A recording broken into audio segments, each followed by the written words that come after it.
So let's start the chapter 13, Gitaamritam. गीतामृतम। यहाँ पर तुमको क्या प्रॉब्लम है? अभी वहीं बैठे रहना जब तक मैं क्लास में हूँ, इधर उधर नहीं। बुक है सबके पास? ठीक है, नहीं है तुम ज़्यादा इंटेलिजेंट हो, बैठो तुम। ये गीता से लिया हुआ इसमें सारा श्लोक है गीतामृतम में। गीता में जो कही गई है अच्छी बातें, नंबर 58, चैप्टर नंबर 13, गीतामृतम।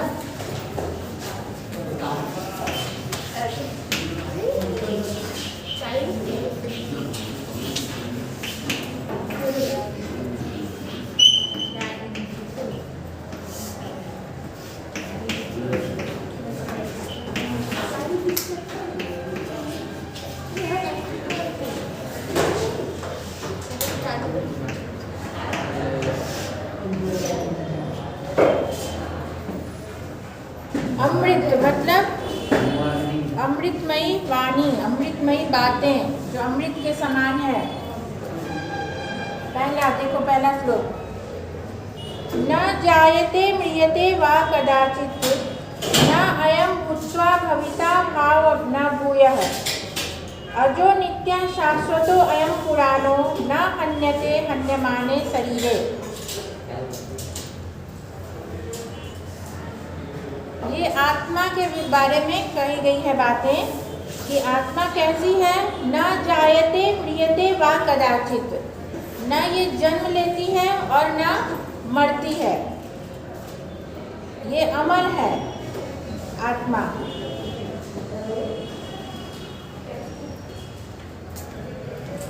न अयं भूत्वा भविता भान भूयः, न ये होकर ये फिर से होती है। आत्मा के विषय में कहा गया, और भी श्लोक आप लोग पढ़े होंगे पहले कि न इसे कोई सुखा सकता है, न जला सकता है, न हवा इसे उड़ा सकता है। इस तरह का एक श्लोक आया था ना, न शोष्यति मारुतः न दहति पावकः। ये आत्मा के विषय में ये श्लोक है। यहाँ पे है न जायते म्रियते वा कदाचित्, न ये जन्म लेती है न मृत्यु होती है इसकी। The soul is not god, not does it die, ये ना कभी मरती है। एंड न अयं भूत्वा भविता भान भूयः, हैविंग वंस बीन वान भूयः, मतलब फिर से इसका कोई आकार नहीं होता है, फिर से न ये कोई आकार लेती है। ये क्या है, एक शरीर छोड़ के दूसरे शरीर में प्रवेश कर जाती है। अगर मरते हुए व्यक्ति में भी ये नहीं रहती है, शरीर खत्म हो जाता है, लेकिन आत्मा जो है अमर है। अजो नित्य शाश्वतो अयम पुराणो, अज का देखो अनबॉर्न, यहाँ मीनिंग दिया है अज अनबॉर्न, नित्य, everlasting and eternal, having no beginning. ये सारे वर्ड इसमें जो है अज, नित्य, शाश्वत, पुराना। यहाँ अनबॉर्न है, अनलास्टिंग है, इटर्नल है और हैविंग बिगिनिंग। न हन्यते हन्यमाने शरीरे, even the body is die, जब बॉडी का समाप्त होना निश्चित है, बॉडी जब समाप्त होती रहती, हम मरते रहते हैं, तब भी आत्मा नहीं मरती है। इसका मतलब ये न हन्यते हन्यमाने शरीरे, this is not die even the body is died. Body खत्म होता है, बॉडी को जला दिया जाता है, बट आत्मा नहीं जलती है। इसे ना कोई जला सकता है, न सुखा सकता है, न हवा उड़ा सकती है। न जायते म्रियते वा कदाचित्, यह न जन्म लेती है न मरती है कभी। The soul is not born, not it is die even. And न ये होकर, बनकर ये कोई रूप लेती है। न अयम भूत्वा भविता भान भूयः, न ये फिर से आती है वापस उसी शरीर में। अजो नित्य शाश्वतो अयम पुराणः। ये वर्ड अजह नित्य शाश्वत और पुराणः का आपको देखना पड़ेगा। चारों नियम मीनिंग यहाँ पे अनबॉर्न, इवन लास्टिंग, इटर्नल और हैविंग नो बिगनिंग। इसको याद करना पड़ेगा ये चारों वर्ड का मीनिंग।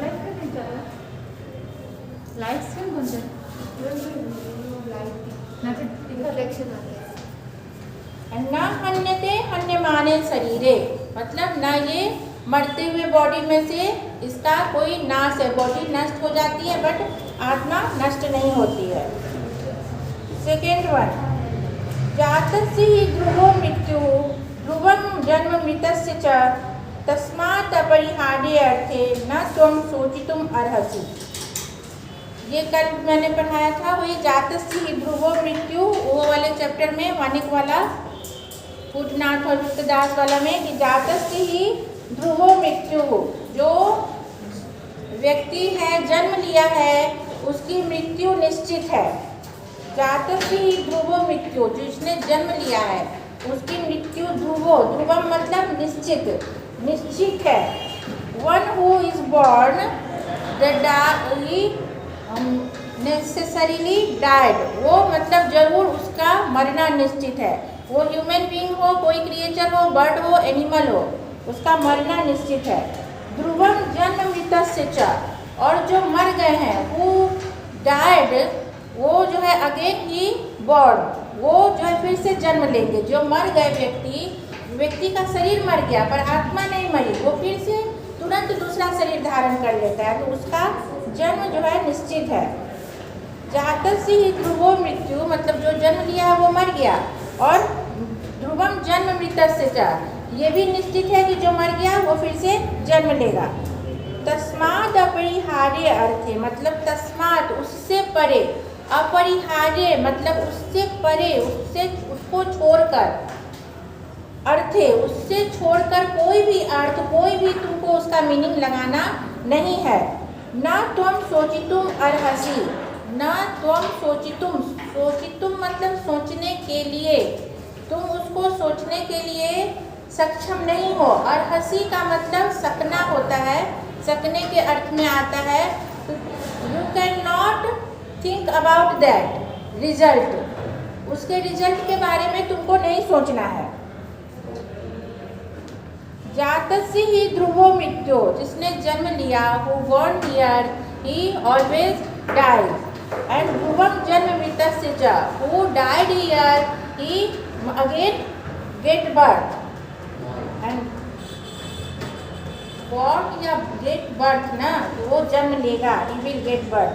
तस्मात् अपरिहार्य अर्थ, उससे परे, विदाउट दिस न त्वं शोचितुम अर्हसि, you can not think about this, इसके बारे में तुमको नहीं सोचना है, कुछ नहीं तुम सोच सकते हो इसके, ये निश्चित ही है कहने का मतलब। इसके अलावा तुमको सोचना ही नहीं है कि अरे मर गया तो क्यों नहीं होगा, ये इसके बारे में व्यर्थ है कुछ भी इसका ये करना, उल्लेख करना। थर्ड वन, कर्मण्येवाधिकारस्ते मा फलेषु कदाचन मा कर्म फल हेतुर्भु मा ते संगो अस्त्व कर्मणि। कर्मण्येवाधिकारस्ते, इसमें भी संधि विच्छेद है, ये वर्ड आता है ज़्यादातर। कर्मणि वा अधिकारः ते, कर्मण्येवाधिकारस्ते, वो क्या लिख रही है खुशी, क्या लिख रही हो? आप जो बोल रहे हो वही, बाद में याद नहीं रहेगा तो। हाँ बोल।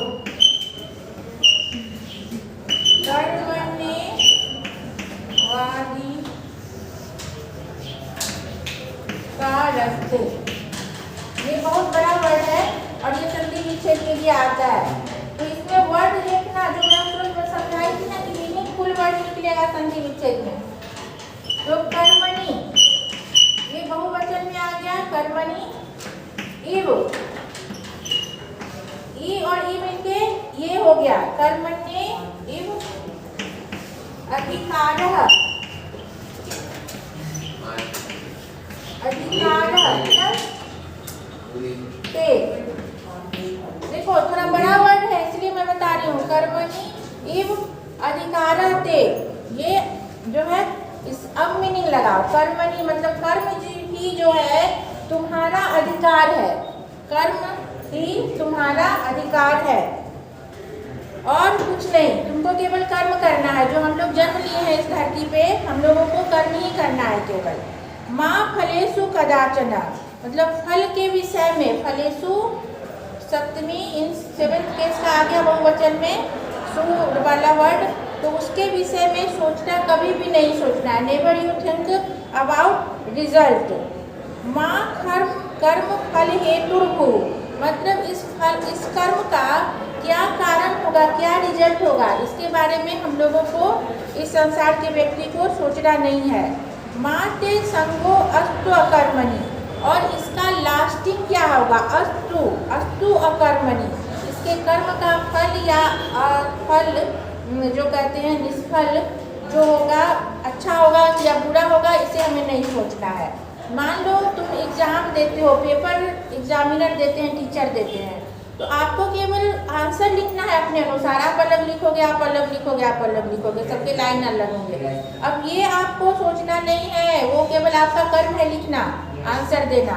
ये सोचना व्यर्थ है कि मैं कितना अंक दूंगी, मैंने ये लिखा, मैंने ए लिखा, मैंने वहाँ पे आई लिखा, तो मेरा काम है वो देखना कि ए को मैं कितना दूंगी, आई को कितना दूंगी। वही गॉड है। हम लोगों का यहाँ क्या है, केवल कर्म करना है, अच्छा कर्म करना है, अच्छे बुरे का डिसीजन भगवान लेंगे, उसका फल नहीं सोचना है कि हमने अच्छा किया, हमने तो ऐसा किया था तो ऐसा फल क्यों मिला, वो वहाँ लिखाता है। कर्मण्येवाधिकारस्ते माँ फलेषु कदाचन माँ कर्म फल हेतुर्भु माँ ते संगो अस्तु कर्मणि। You have only right to do your work, not think about result. माँ कर्म फल हेतुर्भु और उसका कारण भी नहीं ढूंढना है, the cause, you should not think about the cause.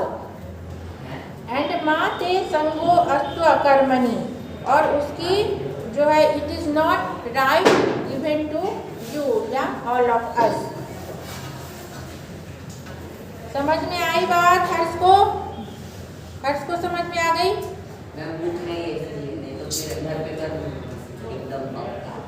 Harsh guide नहीं है? अच्छा चलो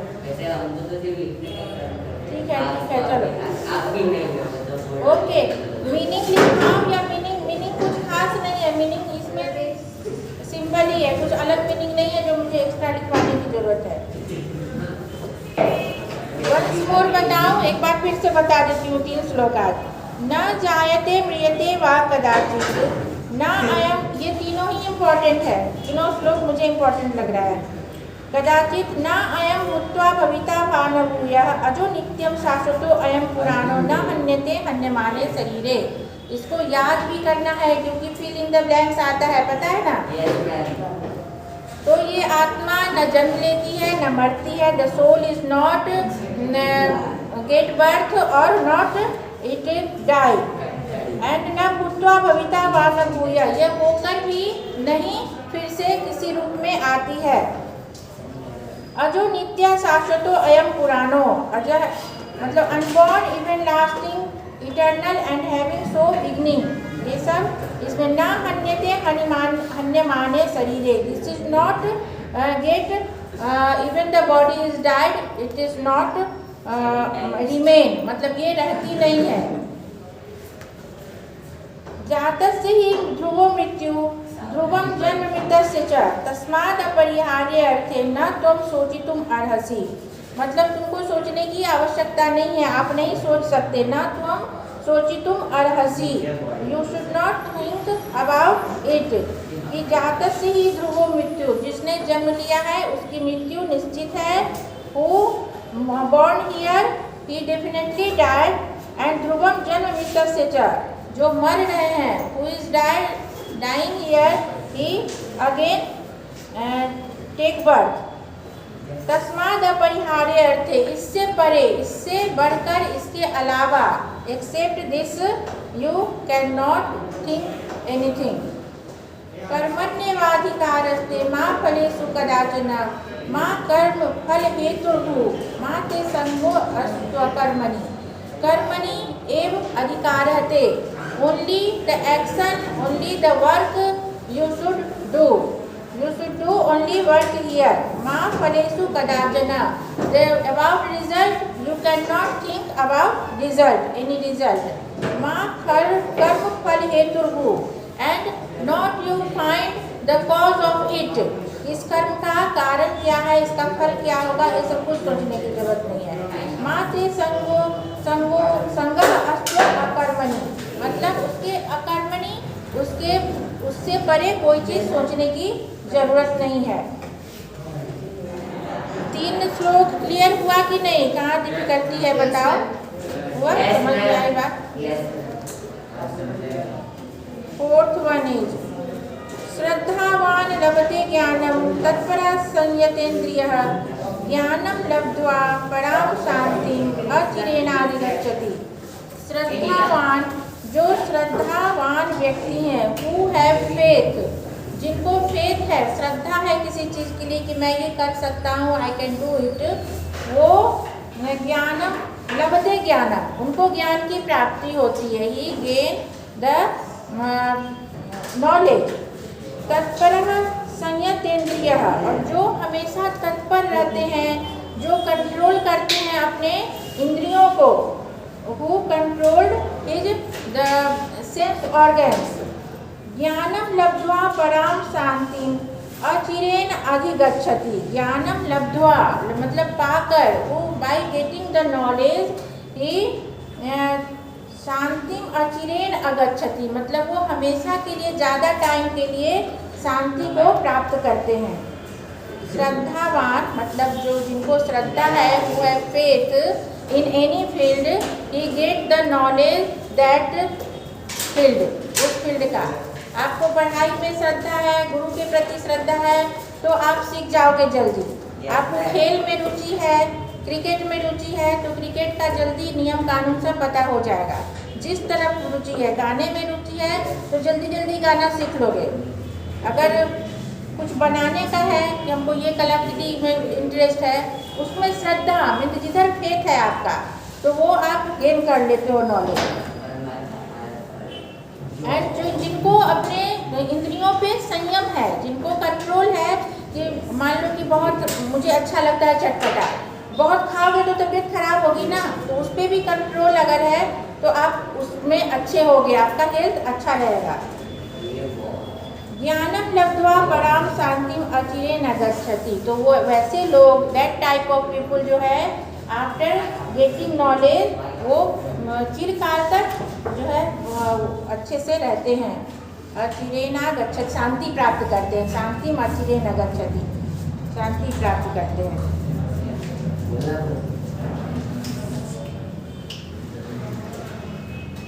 Understood? 5th one.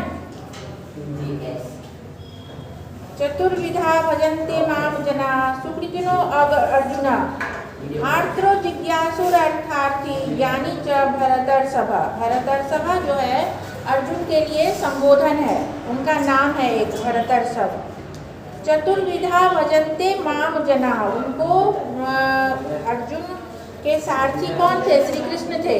ये पता है ना, महाभारत काल में अर्जुन के सारथी, अर्जुन के रथ खींचने के लिए श्री कृष्ण थे। तो वो उनको संबोधित कर रहे, बहुत सारे उपदेश उनको मिले हैं महाभारत में, तो उनको बोले हे अर्जुन, ऐसे ऐसे करके बहुत सारे श्लोक, बहुत सारे उपदेश बताए हैं। तो भरतर्षभा उन्हीं के लिए संबोधन है, हे अर्जुन चतुर्विधा भजन्ते माम जना, मुझे जो है लोग 4 टाइप से मेरी प्रशंसा करते हैं, मुझे भजते हैं। सुकृतिनो अर्जुना, सुकृतिना भी उसी के लिए आया है, अर्जुन के लिए आया है वर्ड, जो अच्छे कर्म करने वाले। सुकृतिना अर्जुना भरतर्षभा, ये सब अर्जुन के लिए ये है, उनका उपमा है। सुकृतिना का मतलब होता है मेरिटोरियस पर्सन। आर्द्रः जिज्ञासुरार्थी, कौन कौन जन करते हैं प्रशंसा, कौन कौन जन भजते हैं? आर्द्रः, जो आर्द्र हैं, अनहैप्पी पर्सन है, दुख में भगवान को याद करते हैं ना हम लोग, वही कहा गया आर्द्र, एक जो अनहैप्पी पर्सन है। जिज्ञासु, who want to gain knowledge, जो जिनको कुछ जानने की इच्छा है, who want to get knowledge, वैसे लोग जिज्ञासु। अर्थार्थी, अर्थार्थी मतलब अर्थ दो टाइप से, दो मीनिंग है यहाँ पे। अर्थ बोलते हैं वेल्थ को भी बोलते हैं, मनी को, मनी के लिए भी अर्थ वर्ड आता है। और अर्थ मतलब स्वार्थ, अपने स्वार्थ के लिए कि मेरा अच्छा हो जाए, मुझे गाड़ी बंगला मिल जाए, मुझे मेरी शादी हो जाए, मुझे बच्चे हो जाए, कुछ भी, एनीथिंग, घर हो जाए, जिसको जो इच्छा है, मुझे कार हो जाए, मैं पास हो जाऊँ। इवन यू कैन से मैं पास हो जाऊँ। अभी शादी का टाइम नहीं है तुम लोगों का, तो ये जो है ऐसे लोग। और ज्ञानी, फोर्थ वन इज ज्ञानी, नॉलेजेबल पर्सन, जिनको ज्ञान प्राप्त हो चुका है, क्योंकि वो तो बुद्धिमान है, ज्ञानी है, उनको पता है कि मुझे भगवान को भजना है, मुझे दुख है या सुख है हर स्थिति में। तो ऐसे 4 लोग जो हैं मेरी प्रशंसा करते हैं, मुझे भजते हैं, मेरा गुणगान करते हैं। चतुर्विधा भजन्ते माम जना कृष्णो अर्जुन भरतर्षभ। यहाँ पे 3 वर्ड आया अर्जुन के लिए। भरतर्षभ उन्हीं का है संबोधन, और सुकृतिना मतलब मेरिटोरियस, अर्जुन जो है बहुत बुद्धिमान है ना, इसलिए मेरिटोरियस सुकृतिना उनके लिए कहा गया है। और कौन कौन लोग, तो आर्द्र अनहैप्पी पर्सन, जिज्ञासु who want to know something, ऐसे पर्सन। अर्थार्थी जिनको किसी चीज़ को पाने की इच्छा है, who is eager about something getting. And ज्ञानी मतलब जो नॉलेजेबल पर्सन है, जो साधु महात्मा है, उनको तो पता होता है।